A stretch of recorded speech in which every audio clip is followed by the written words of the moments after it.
Just going to show another view of this technique of gluing the inner layer to the outer layer. Got my jar here. I've got my inner layer here.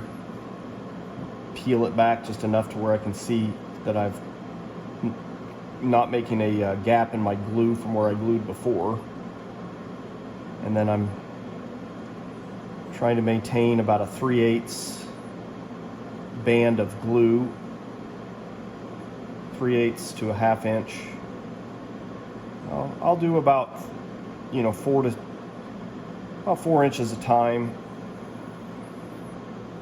making sure there's plenty of glue. And then having the jar makes this part real easy because I can kind of wrap the material of the outer layer to make it tight and wrinkle free, and then I can lay the inner layer across it and then kind of maneuver it to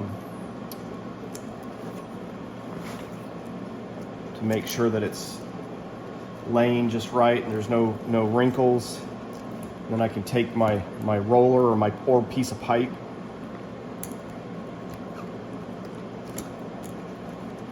and roll that out. It's fairly easy to flip it over to kind of inspect the outside to make sure there's no wrinkles. And then as you're doing this, you do need to kind of check yourself.